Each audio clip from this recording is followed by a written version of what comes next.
Hello दोस्तों, education twin में आपका स्वागत है। आज हम आरआरबी एएलपी और टेक्नीशियन 2018 का ओरिजिनल सेट को हल करने जा रहे हैं।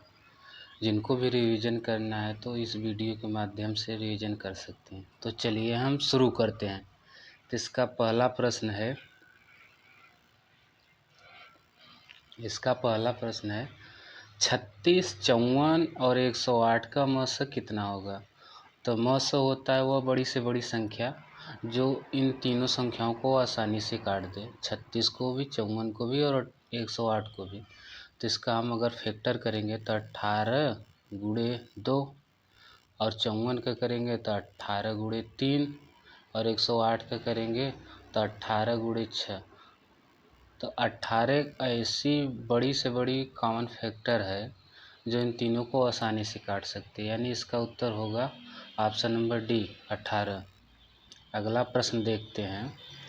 प्रश्न नंबर 2, तपन, रवि और तृषा ने एक केक आपस में बांटा। तपन के पास इसका 1/4 भाग था, तृषा के पास इसका 2/3 भाग था और शेष रवि के पास था। रवि के पास कितना भाग था, तो हम ऐसे निकालेंगे कि पहले दो तपन और तृषा का भाग दोनों भाग जोड़ लेंगे और एक में से घटा देंगे तो रवि का पास जितना केक है वो आ जाएगा।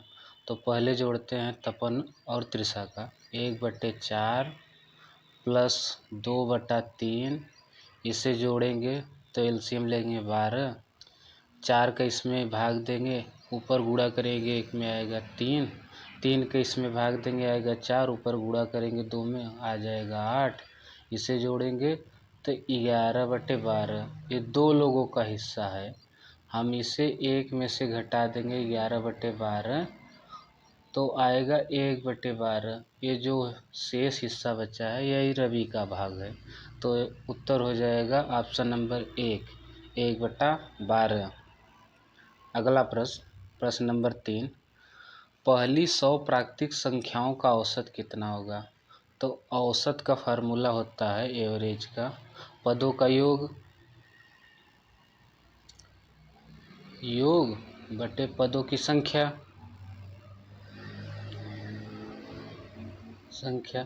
तो हमें पहले योग निकालना है, फिर पदों की संख्या 100 है, तो हमें औसत निकाल लेंगे। तो पदों का योग होता है प्राकृतिक संख्याओं का योग होता है n और n+1/2। ये प्राकृतिक संख्याओं के योग का फॉर्मूला है। तो इसे निकालेंगे, लिखेंगे 100 क्योंकि 100 प्राथमिक संख्याएं हैं, प्लस 100 में 1 जोड़ेंगे 101 होगा, बटे 2, इसे काटेंगे आएगा 50 और गुणे 101। अभी गुणा नहीं करते, आगे हल करने में आसानी होगा। तो लिखते हैं एवरेज ज्ञात करने के लिए, तो पदों का योग था 50 गुणे 101 बटे पदों की संख्या है 100, इसे काटेंगे 50 से 2 बार, इसे काटेंगे 50.5 आएगा, यानी इसका उत्तर होगा ऑप्शन नंबर सी 50.5। अगला प्रश्न नंबर 4, एक प्राकृतिक संख्या को जब 4, 5 या 6 से विभाजित किया जाता है तो प्रत्येक दशा में 3 शेष बचता है।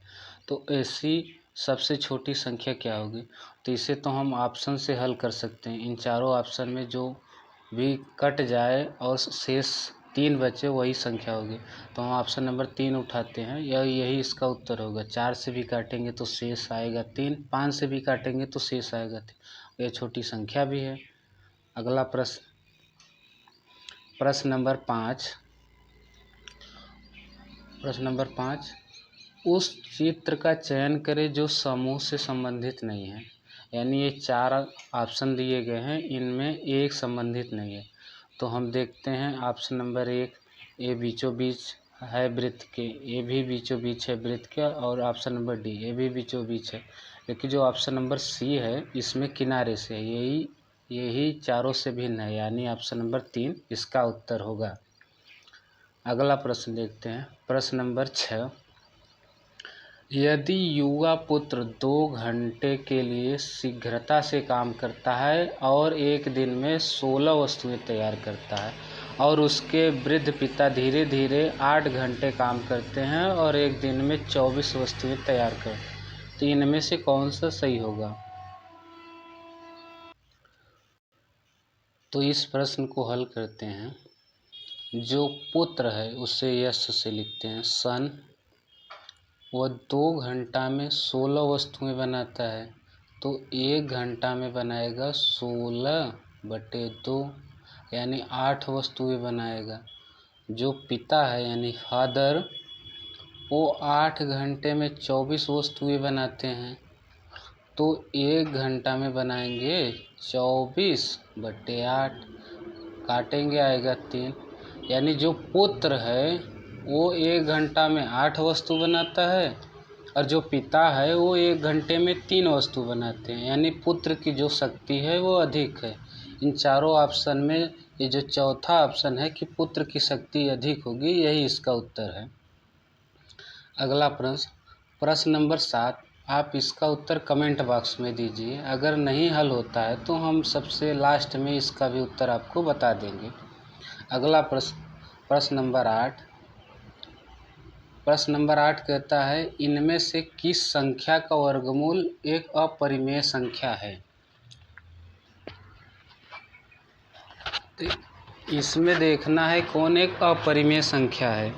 तो अपरिमेय संख्या है जो अंडर रूट से बाहर निकाला नहीं जा सकता, उसे अपरिमेय संख्या कहते हैं। इसका पहला ही ऑप्शन है जो अपरिमेय संख्या है। इसे आप गुणनखंड विधि द्वारा भी हल कर सकते हैं। प्रश्न नंबर 9।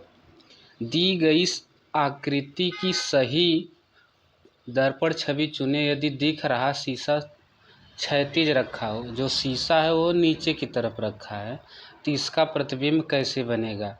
हम आपको चारों ऑप्शन दिखाते हैं। ऑप्शन नंबर पहला ए है, ऑप्शन नंबर 2 ए है, ऑप्शन नंबर 3 ए है और चौथा ए है। तो इसे आप देखकर छवि कौन सा सही होगा, तो जो ऑप्शन नंबर 4 है यही उसका उत्तर सही है।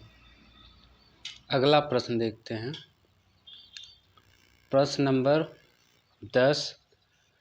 सूत्री विभाजन के चरण का नाम बताइए जिसके दौरान विभाजित सेल के गुणसूत्र मध्य रेखा में स्थित होते हैं।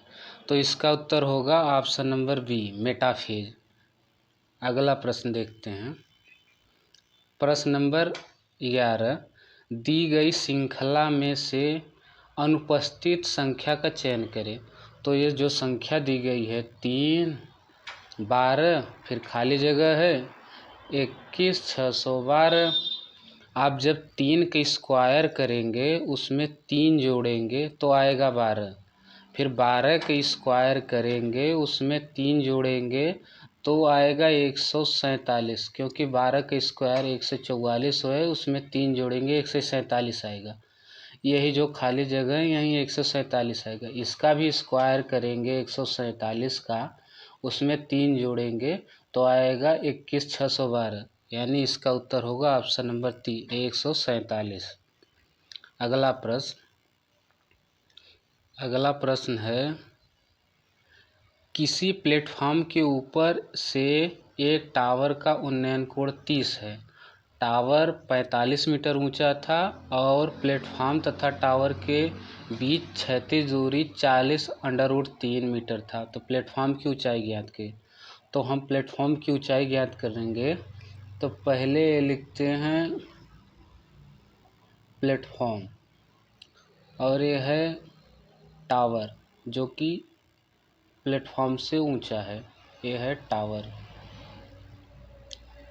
पूरा, ये है टावर और ये है प्लेटफॉर्म।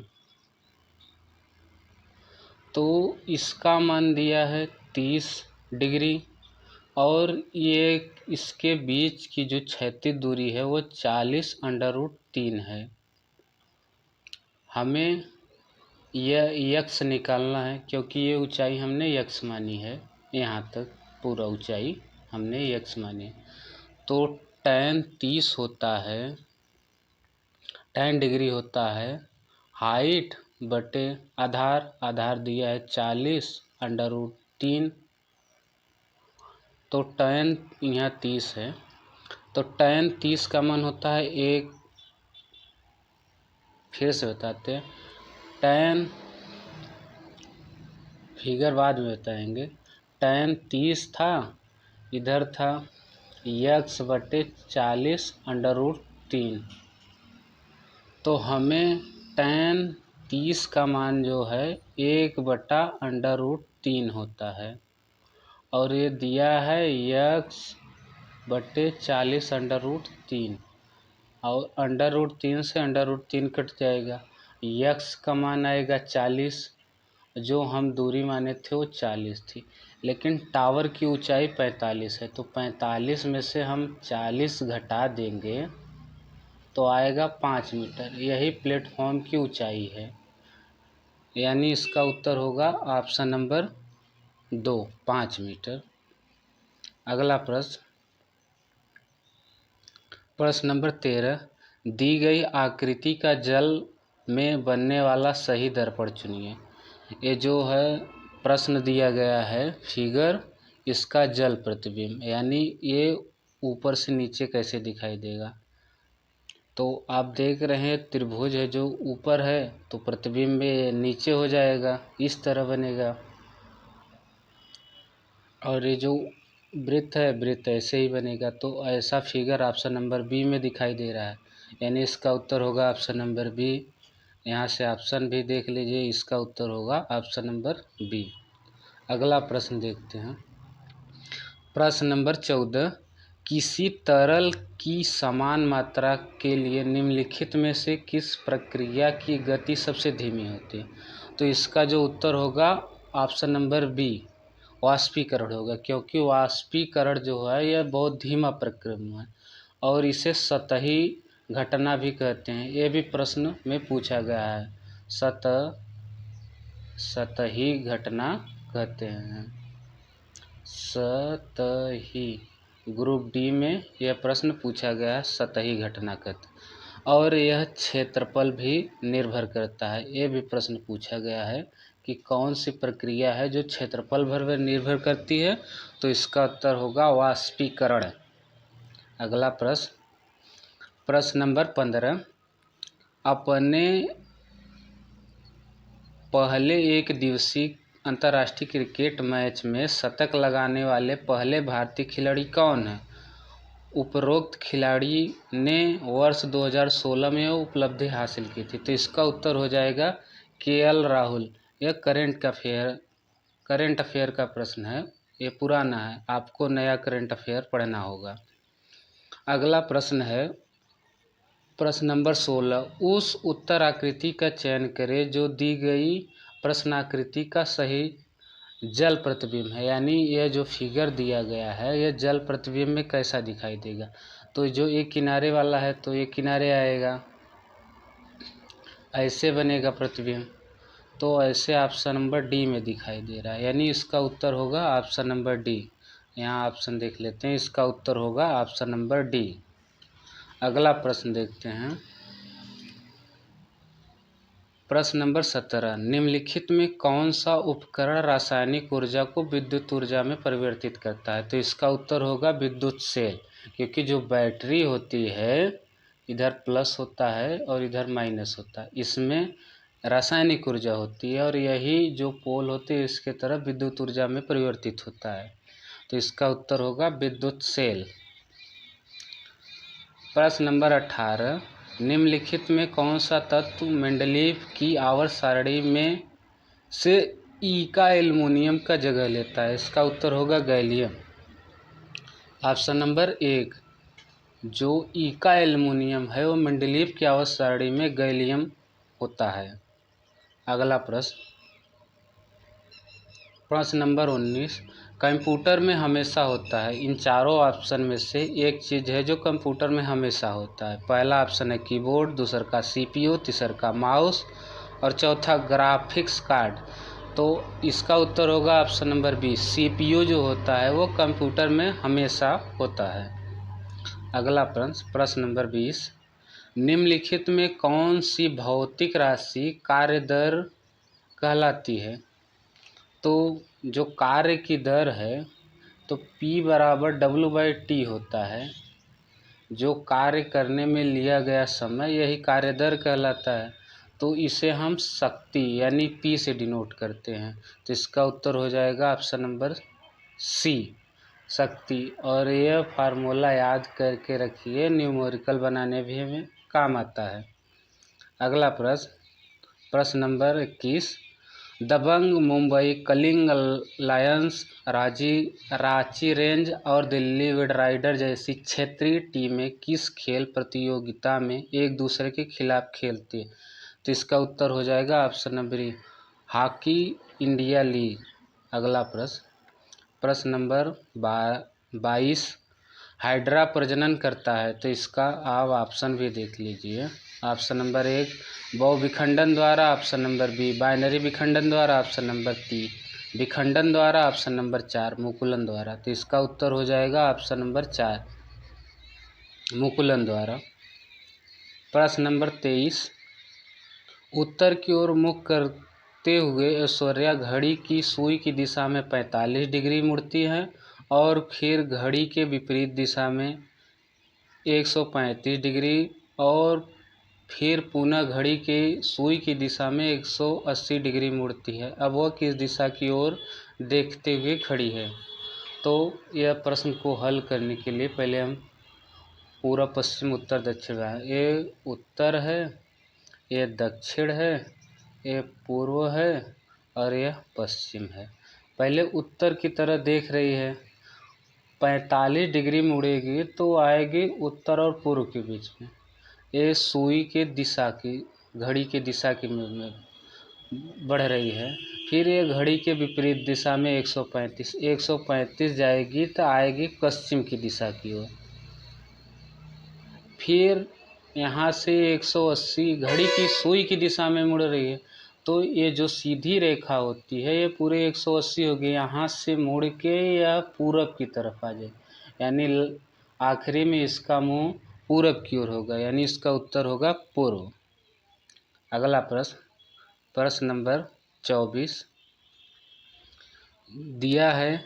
DWT संबंधी GZW समानुपात P पहले क्यों PM यहाँ पूछा है, इसका मान क्या होगा? तो हम देख रहे हैं W से 3 बढ़ रहा है 7 पे, D से 3 बढ़ रहा है G 7 पे, W से 3 बढ़ रहा है Z पे और T से 3 बढ़ रहा है W पे। तो हम इस पे भी 3 बढ़ाएंगे। तो क्यों से 3 बढ़ाएंगे तो आएगा T, P से 3 बढ़ाएंगे तो आएगा 19 पे यस, M से 3 बढ़ाएंगे तो आएगा 16। तो इसका उत्तर होगा TSP। ऑप्शन देख रहे हैं, ऑप्शन नंबर बी है जो TSP, यही इसका उत्तर है। अगला प्रश्न है, तर्क पर ध्यानपूर्वक विचार करें और निर्णय करें कि इनमें नीचे दी गई कौन सा अनुमानित निहित है। तो तर्क है, राज्य मार्ग प्राधिकरण ने घोषणा की है कि वह शुक्रवार से 3 दिन के लिए बेंगलोर और तुकुमूर के बीच सड़क मरम्मत का कार्य करेगी। तो अनुमान क्या है?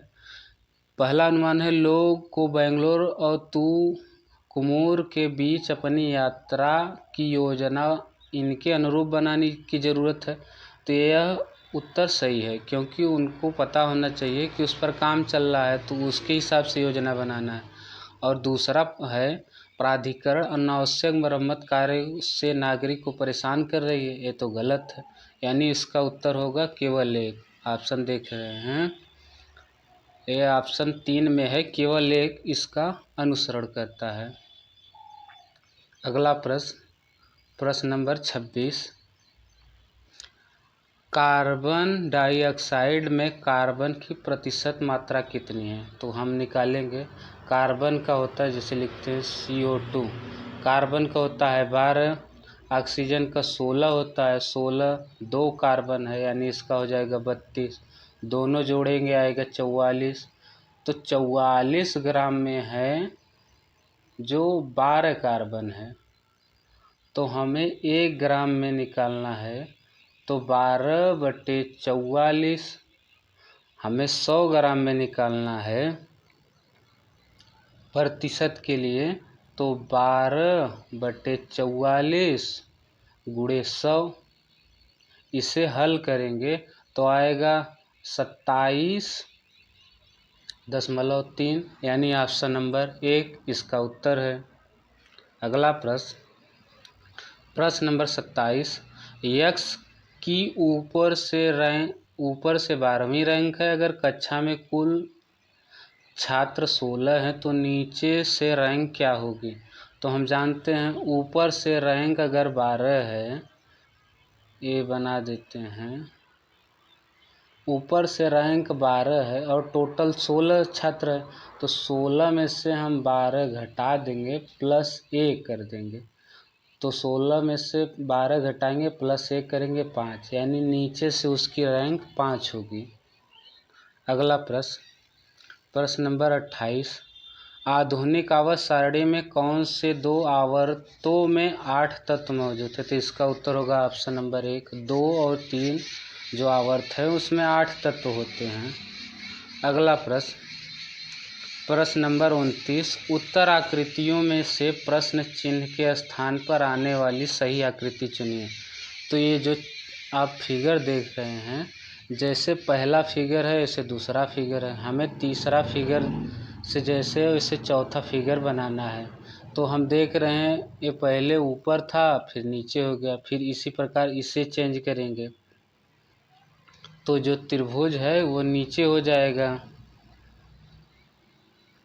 त्रिभुज ऐसे बन जाएगा, और 3 त्रिभुज हैं ये भी बन जाएगा, ये भी बन जाएगा, और इस पे वृत्त बनेगा जो कि ऑप्शन नंबर दूसरे में दिखाई दे रहा है। तो इसका उत्तर हो जाएगा ऑप्शन नंबर 2। अगला प्रश्न नंबर 30। यदि किसी विलयन से नीला लिटमस लाल रंग में परिवर्तित हो जाता है तो इसका पीएच स्तर कितना होने की संभावना होती है? तो हम जानते हैं फार्मूला है BRB और एक है RA,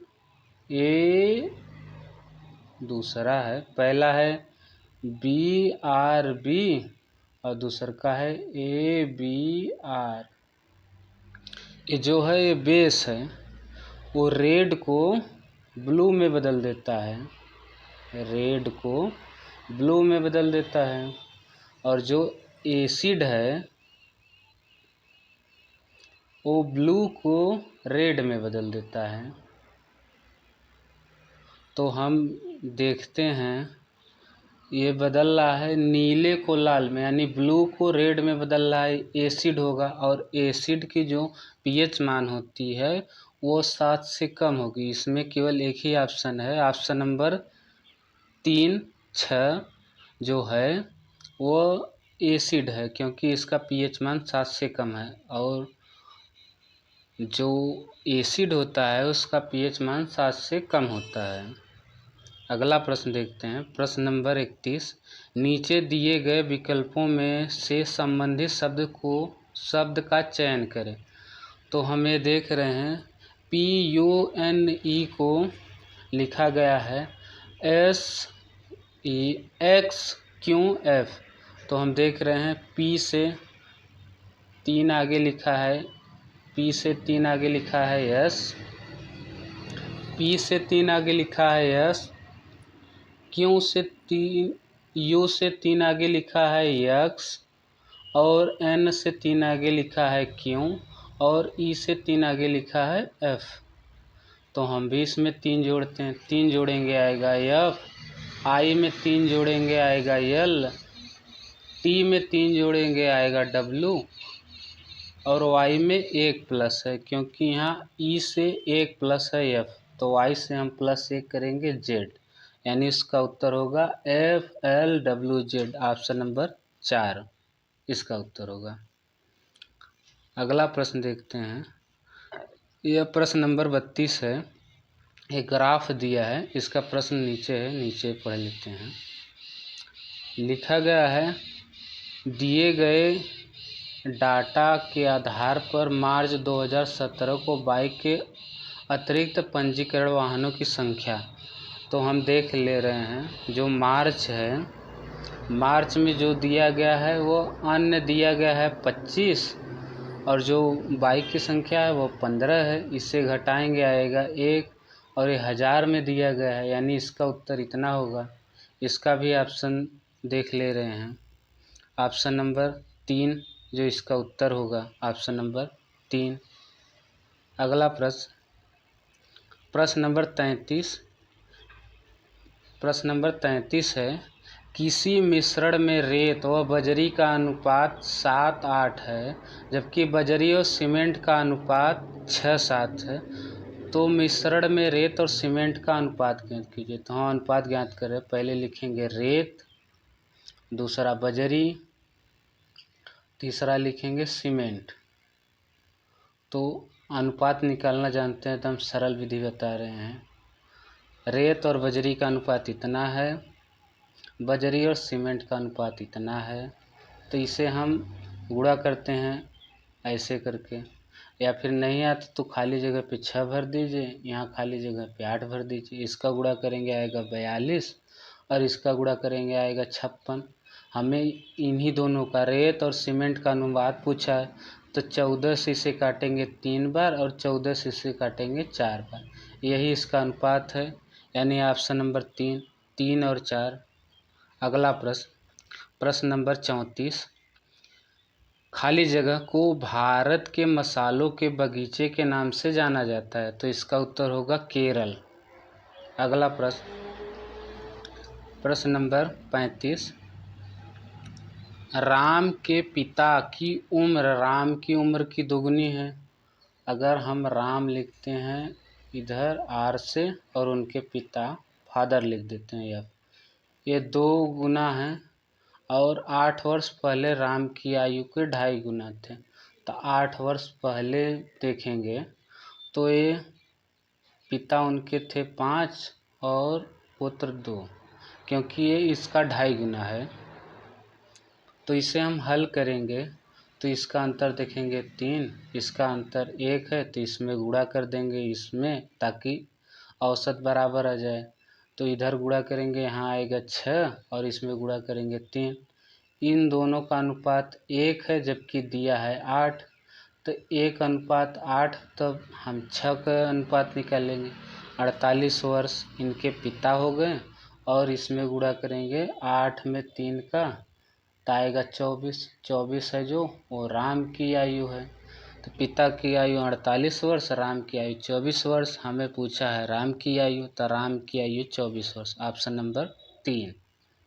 अगला प्रश्न नंबर 36 है, 20 किग्रा भार की एक वस्तु को 2 मीटर की ऊंचाई तक उठाया जाता है। उस वस्तु पर गुरुत्वाकर्षण बल द्वारा किया गया कार्य कितना होगा?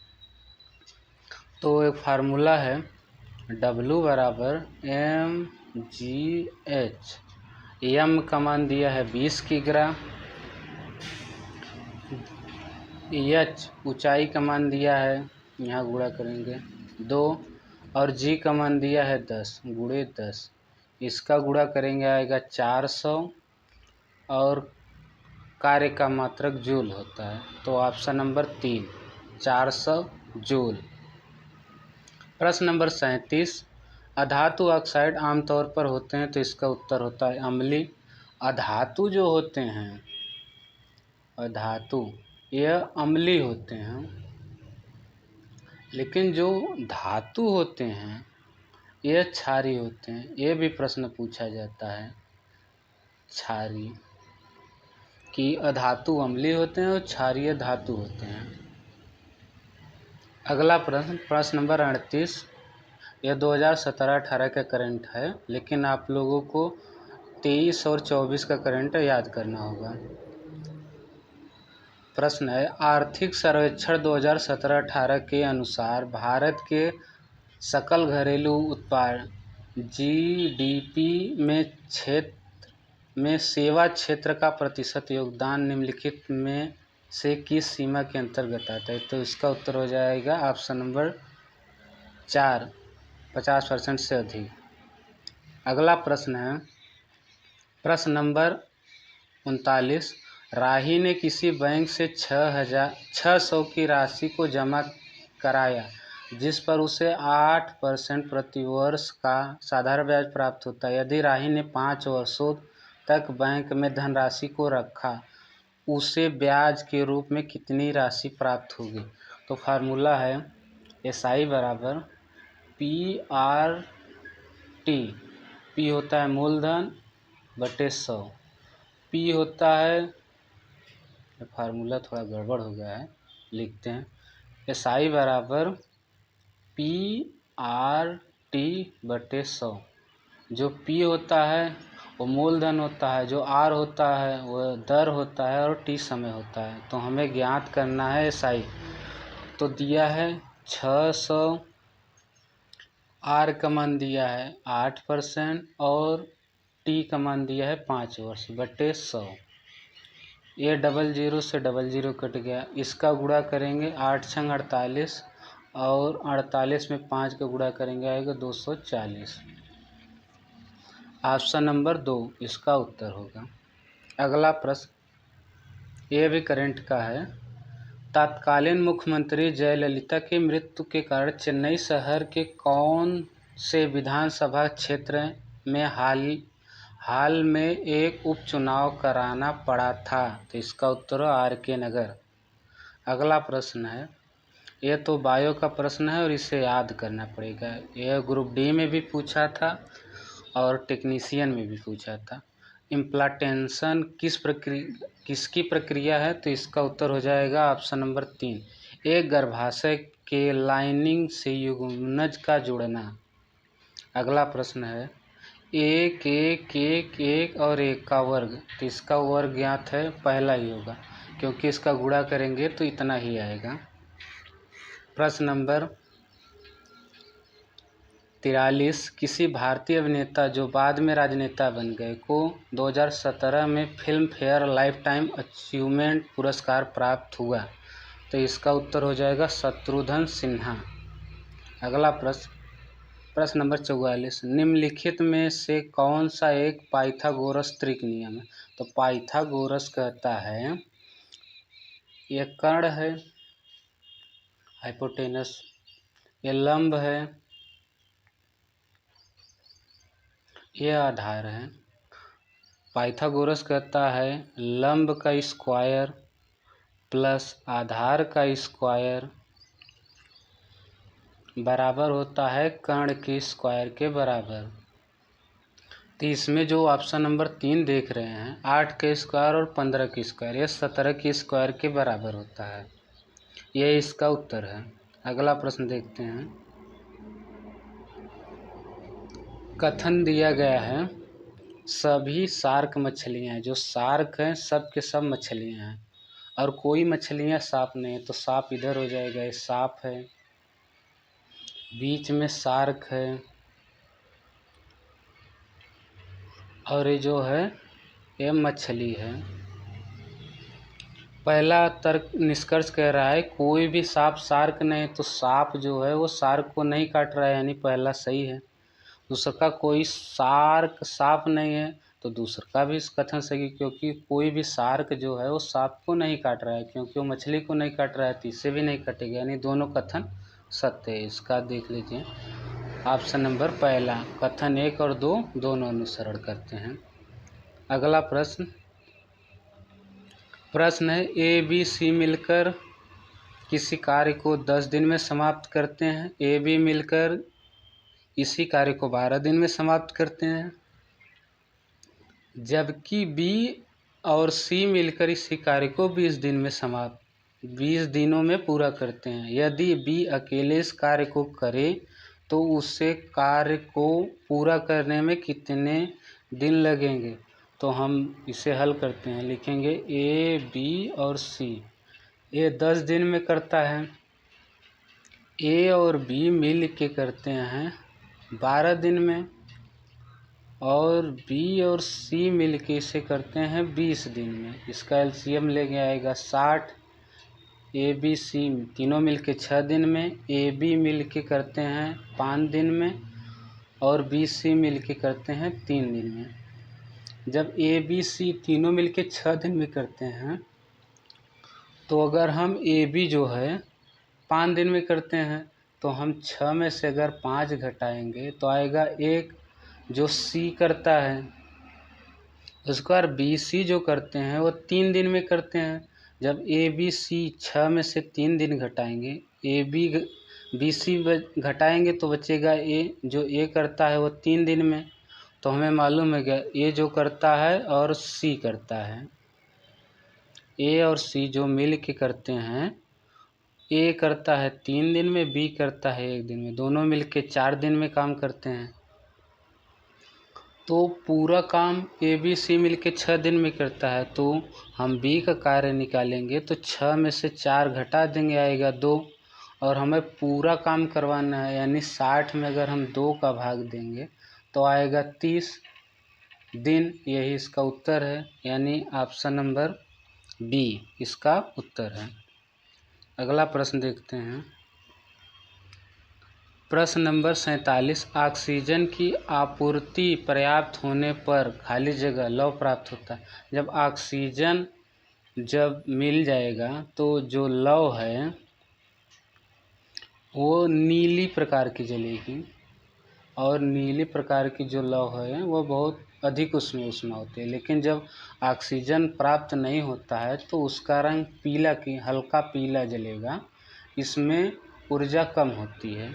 दोनों प्रश्न पूछे जाते हैं, पीला भी और नीला भी। नीला जब ऑक्सीजन अच्छी मात्रा में मिलती हो और पीला जब ऑक्सीजन अच्छी मात्रा में न मिलती हो, तो इसका उत्तर हो जाएगा नीला, ऑप्शन नंबर 3।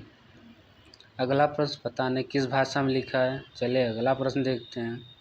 लिखा है खाली जगह, प्रश्न नंबर 49। खाली जगह ने दिल्ली शहर की स्थापना सबसे पहले की थी और इसे इंद्रप्रस्थ का नाम दिया था, तो इसका उत्तर हो जाएगा इन चारों ऑप्शन में पांडव की। पांडव ने सबसे पहले दिल्ली शहर की स्थापना की थी और इसका नाम इंद्रप्रस्थ रखा था।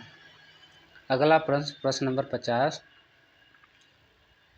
प्रश्न नंबर 50 को थोड़ा बड़ा करके देखते हैं।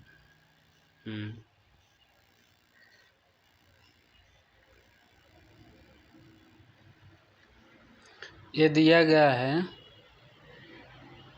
कि इस खाली जगह पे क्या आएगा, तो इसे हम अगर हल करना चाहे तो ऐसे गुणा करेंगे। 6 गुणे 5,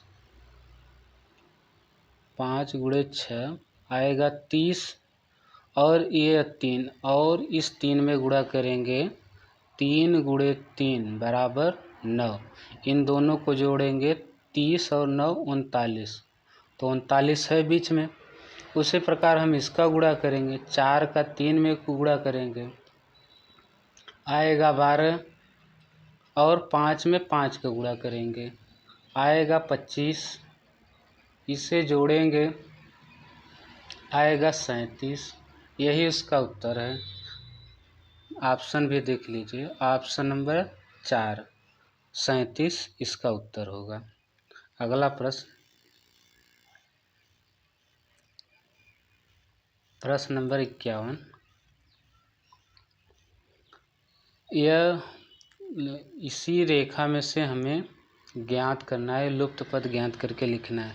जिससे लिखा है ए डी जी को लिखा गया है प्लस बराबर 2। तो हम देखते हैं, अगर इस तरफ से देखते हैं तो ए के बाद यहाँ से देखिए, ए के बाद +3, यानी बीच में 3 लोगों को छोड़कर लिखा गया है। उसी प्रकार डी से देखिए, डी से हम लिखे गया है बराबर, यानी बीच में भी 3 लोग छूटे हैं।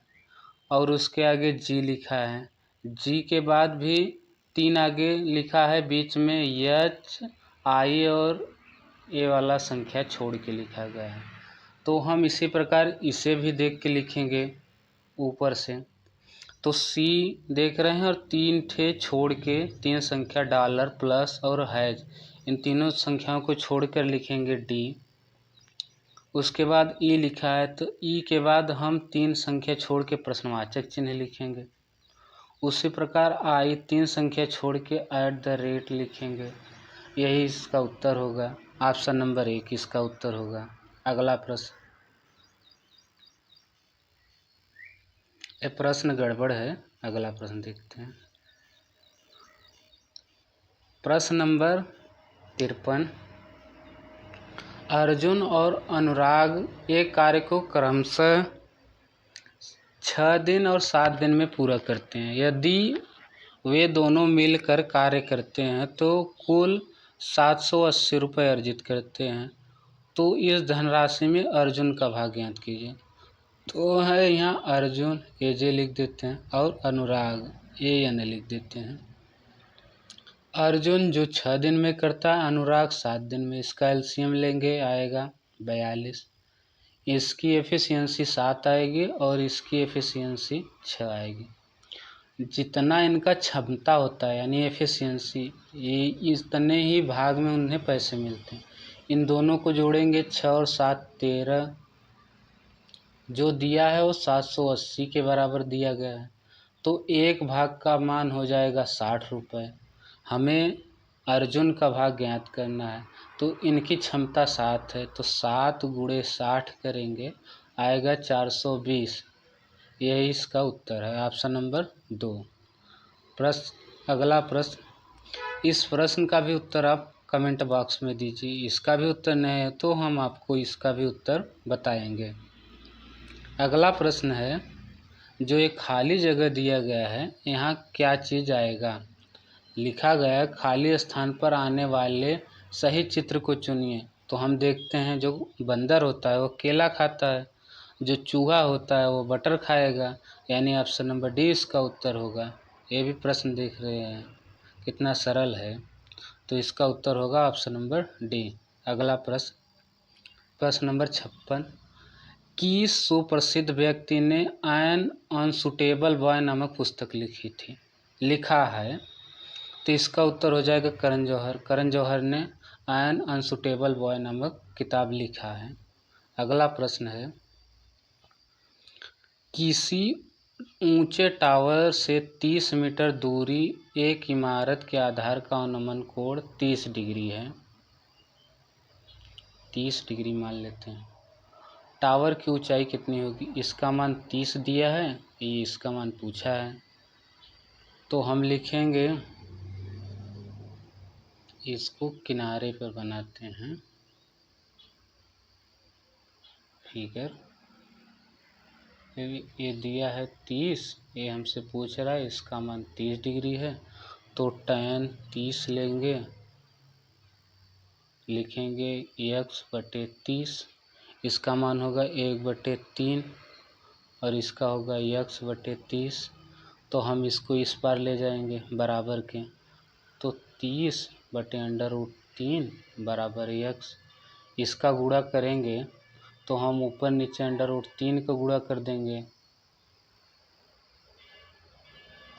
नीचे अंडर रूट हटाने के लिए। तो ये 3 और ये √3 दोनों मिल के आ जाएगा 3 से इसे काटेंगे 10 दाएँ, तो इसका उत्तर हो जाएगा 10√3। यही इसका उत्तर है। तो उत्तर भी देख ले रहे हैं, ऑप्शन नंबर 4 10√3। अगला प्रश्न 58, 2018 से विश्वविद्यालय अनुदान आयोग UCG के अध्यक्ष कौन है। तो इसका उत्तर होगा DP सिंह। अगला प्रश्न, प्रश्न नंबर 59, जब एक वस्तु एक समान वृत्तीय वेग करती है तो निम्नलिखित में कौन सा परिवर्तन होता है। तो हम देख ले रहे हैं, जो ये वृत्त है, अगर कोई लड़का ऐसे दौड़ रहा है तो उसकी जो दिशा होगी वो लगातार बदलती जाएगी। पहले वो इस दिशा में होगा, फिर इस दिशा में होगा, फिर इस दिशा में होगा, फिर इस दिशा में होगा, यानी इसका उत्तर हो जाएगा ऑप्शन नंबर 4, दिशा लगातार बदलती रहती है। इसका भी उत्तर हो जाएगा ऑप्शन नंबर 4 42। इसका भी उत्तर आप कमेंट बॉक्स में भी लिख सकते हैं और इसका भी उत्तर हम आगे बता दे रहे हैं। अगला प्रश्न, लिखा गया है, कमर ने एक सेकेंड हैंड स्टूडियो है को पुनः बिक्री के लिए 16% लाभ अर्जित करता है। यदि उसे स्टूडियो को 1500 में ख़रीदा था तो उसे कितने में बेचेगा। कोई भी वस्तु है वो अपने आप में 100% होगा। 100% का मान दिया है 1500। हमें 16% का लाभ ज्ञात करना है, यानी 116। 16 इसमें जोड़ेंगे क्योंकि यह लाभ में है, तो 1500 बटे 100 और गुणे 116। इससे डबल ज़ीरो कट जाएगा, 15 से गुणा करेंगे, 15 छक्का 90, फिर 15 एक का 15, 15 9 24, हाथ से लगा 2, 15 एक का 15, 2 17, यानी इतने में बेचेगा तो उसे 16% का लाभ होगा, यानी उत्तर नंबर 1 1740 इसका उत्तर होगा। अगला प्रश्न नंबर 62। कथन पर ध्यानपूर्वक विचार करें और निर्णय करें कि इसमें नीचे दिए गए कौन सा अनुमान निहित है। कथन है, अकबर ने अपनी रानी से कहा, बीरबल मेरे राज्य का सबसे बुद्धिमान व्यक्ति है। तो अनुमान है अकबर बीरबल जितना बुद्धिमान नहीं है, तो ये पहला सही होगा क्योंकि वो खुद ही बोल रहा है कि बीरबल सबसे बुद्धिमान है। जो सबसे है तो अकबर से भी ज़्यादा बुद्धिमान होगा। अकबर बीरबल को अगला राजा बनाना चाहता है, इसका कोई जिक्र नहीं है कथन में, तो इसका उत्तर होगा केवल एक निहित करता है, ऑप्शन नंबर 4। अगला प्रश्न नंबर 63। निम्न जानवरों में से अपेक्षाकृत सबसे अधिक लंबी आंत होती है। तो जो शाकाहारी होते हैं उनकी आंतें लंबी होती है क्योंकि सेलुलोज को पचाने के लिए सेलुलोज जो होता है, जो हरी घास में होता है या जो हरी पत्ती पेड़ पौधे जो होते हैं सब में सेलुलोज होता है। इसे पचाने के लिए उनकी जो आंतें होती है वो लंबे होते हैं। इसमें शाकाहारी खरगोश है, यही इसका उत्तर होगा। अगला प्रश्न 2016 में प्रदर्शित हुई निम्नलिखित में कौन सी मलयाली फिल्म जिसने 100 करोड़ की कमाई के पड़ाव को पार किया। तो इसका उत्तर हो जाएगा पुलिमुरुगन। अगला प्रश्न नंबर 65। संवेग की इकाई क्या है। तो हमें फार्मूला है P बराबर mv होता है। m का मान होगा kg, v का मान होगा मीटर पर सेकंड। हम अगर सेकंड को ऊपर लिखेंगे तो kg मीटर सेकंड इनवर्स, यानी ऑप्शन नंबर 1 इसका उत्तर होगा। अगला प्रश्न है, ये प्रश्न दिया गया है, थोड़ा छोटा करते हैं कि दिए गए प्रश्न पर विचार करें और तय करें कि निम्नलिखित कथनों में कौन सा कथन प्रश्न उत्तर देने के लिए प्राप्त है। तो यह दिया गया है प्रश्न और यह कथन दिया गया है दो, इनमें कौन सा उत्तर देने के लिए पर्याप्त है। तो इसके जरिए हम देख ले रहे हैं कि कथन 1 पर्याप्त है जबकि कथन 2 पर्याप्त नहीं है, यही इसका उत्तर होगा। और ये त्रिभुज में भी गिनेंगे, त्रिभुज का मान कितने पर, निम्नलिखित चित्र में कितने त्रिभुज हैं। तो इसमें पूरे त्रिभुजों की संख्या 15 है, तो इसका उत्तर भी 15 हो जाएगा, ऑप्शन नंबर 4। अगला प्रश्न, ये प्रश्न देखिए, थोड़ा हल करके दिखाते हैं। प्रश्न है, एक शंकु के आधार का क्षेत्रफल 64 पाई वर्ग सेंटीमीटर है जबकि इसकी तिरछी ऊंचाई 17 सेंटीमीटर है। इस शंकु को ठोस गोलार्ध प्राप्त करने के लिए फिर से तैयार किया जाता है, तो गोले की त्रिज्या कितनी होगी, यही हमसे पूछा है, त्रिज्या कितनी होगी। तो शंकु का आधार दिया है, आधार यानी क्षेत्रफल, वृत्त का क्षेत्रफल, तो वृत्त का क्षेत्रफल होता है पाई आर स्क्वायर होता है। जो त्रिभुज का क्षेत्रफल होता है वो पाई आर स्क्वायर होता है। इसका मान दिया है 64 पाई, तो पाई से पाई कट गया और आर निकालेंगे तो वर्गमूल में जाएगा 64, यानी निकलेगा 8।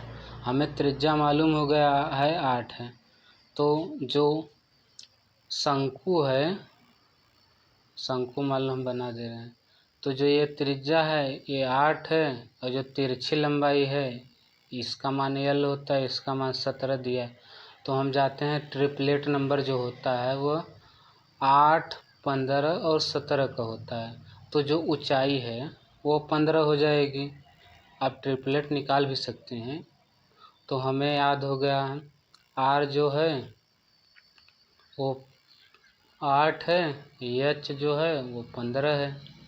हमें गोले की त्रिज्या निकालनी है, तो गोले की त्रिज्या पहले आयतन निकालने के लिए फार्मूला होता है, आर का मान है 8 लिखे दे रहे हैं, एच 15। जो गोले की त्रिज्या होती है उसको निकालने के पहले गोले का आयतन निकालते हैं। गोले का आयतन का फार्मूला होता है 4/3 पाई आर क्यूब, और ये किसके है, ये शंकु के आयतन के बराबर होता है। शंकु का आयतन होता है पाई 1/3 पाई आर स्क्वायर एच। तो हम 3 से 3 काट दे रहे हैं, पाई से पाई काट दे रहे हैं, और यहाँ है 4 पाई आर क्यूब। अगर हम इधर आर का मान लिखेंगे तो दिया आर का मान निकाले हैं 8 × 8, एच का मान 15। तो हम आर अगर निकालना चाहें तो आएगा अंडर रूट में, इसे 4 से पहले काट दे रहे हैं 2 बार, तो 8 दूनी 16, 16 का 15 में गुणा करेंगे 240 आएगा।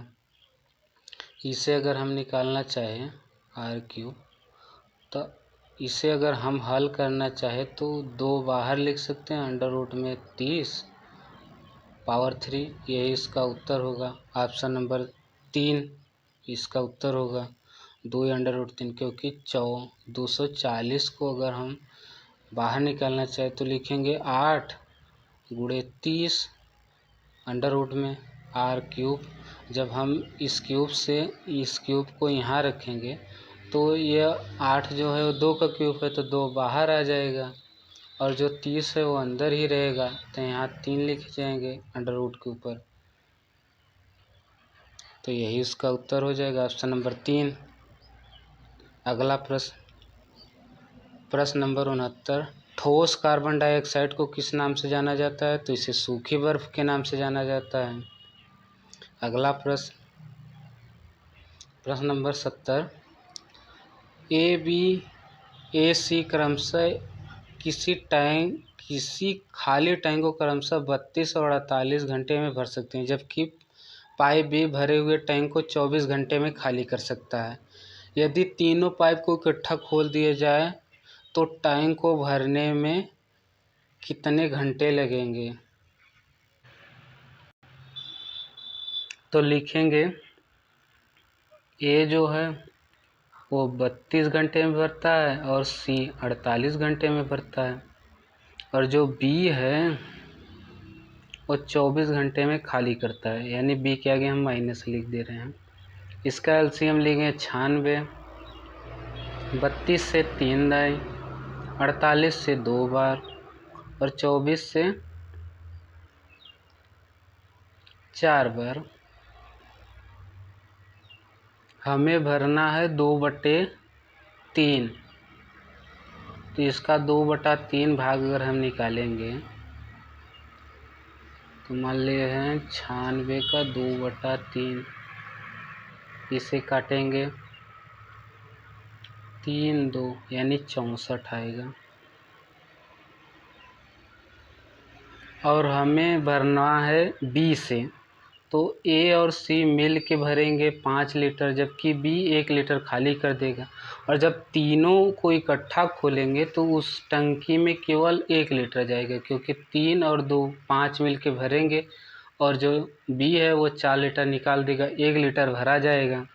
तो 1 लीटर भरेगा तो 24 लीटर भरने में 24 घंटे लगेंगे, 64 घंटे भरने में 64 घंटे लगेंगे। यह इसका उत्तर हो जाएगा, ऑप्शन नंबर 4। अगला प्रश्न है प्रश्न नंबर 71, 8% साधारण वार्षिक ब्याज की दर से कोई धनराशि 2/1/2 वर्ष में 300 हो जाता है, तो निवेशित की गई धनराशि क्या है। तो हम लिखेंगे 8% साधारण ब्याज, और इसे लिख सकते हैं 5/2, इसे काटेंगे 4 बार, गुणा करेंगे 20% रेट है। अगर हम मूलधन 100 मानते हैं, उसमें 20% ब्याज जोड़ दे रहे हैं, 20% ब्याज जोड़ेंगे तो आ जाएगा 120 मिश्र धन, जबकि मिश्र धन दिया है 300। हमें मूलधन ज्ञात करना है यानी 100 ज्ञात करना है, तो 300 बटे 120 गुणे 100, ये जीरो से कट गया, 12 से काटेंगे, 12 दूना 24, 12 पंचे 60, यानी 250 जो इसका मूलधन होगा। और हमें वही ज्ञात करना है, पी का मान ज्ञात करना, पी का मान 250 है। ऑप्शन इसका देख ले रहे हैं, ऑप्शन नंबर 14, ऑप्शन नंबर 4 जो है इसका और 250 है, यही उत्तर होगा। अगला प्रश्न नंबर 72, थोड़ा छोटा करके इसे देखते हैं।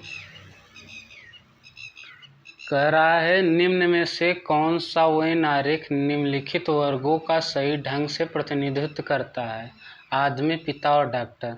हम जानते हैं जितने भी आदमी होंगे उनके अंदर ही पिता आएंगे, क्योंकि पिता आदमी होते हैं। और जो डॉक्टर हो गए वो कुछ आदमी भी हो सकते हैं, कुछ पिता भी हो सकते हैं, कुछ महिलाएं भी हो सकती हैं, इसलिए यह आधे पर काटेगा। यही इसका उत्तर होगा जो ऑप्शन नंबर 3 में दिए गए हैं। अगला प्रश्न